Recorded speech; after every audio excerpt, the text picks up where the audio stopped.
Hmm? Mangga o may bulaklak. Wow. Malapit nang mamunga.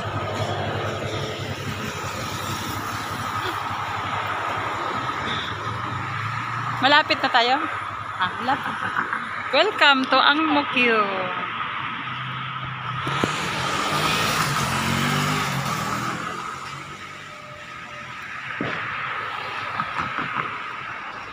Welcome to Ang Mo Kyo.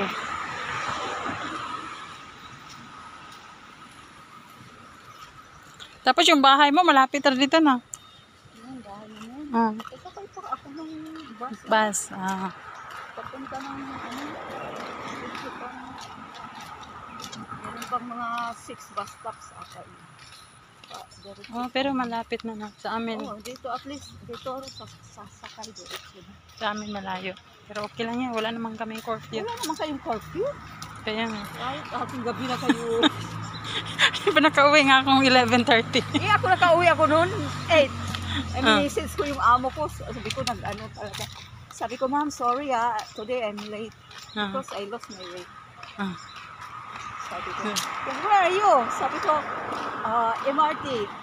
Bakit go back? Sabi mo, oh, okay. You know how to go back I said, now I know already because I'm in the MRT. I said, yeah, okay.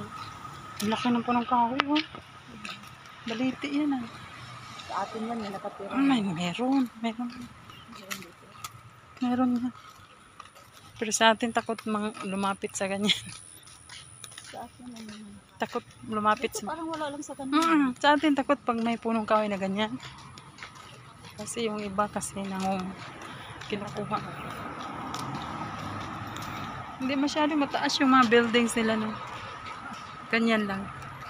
Doon sa amin matataas. Anong floor kayo? Second lang. Pero yung Pero mataas yung ano, mataas yung mga ilang building. floors yung sa inyo? Abot yan na lang. 30, 38. Malaki. Ay, yung tinirahan namin 15 lang. Pero yung mga ano ba? Yung kaptabi. Yung mga katabi na. Abot na ng 38. Kaya Matatakot, di ba? tingala ka. Sa bagay, dito kasi wala naman. Dito ano eh. Maiksi lang yung ano lang dito, no? Yung HDB building. Parang mga ano lang. Lande. No? Level 10 na naman. Parang level 10 lang sa kanila, no? Oo, pero parang... Doon mga tataas.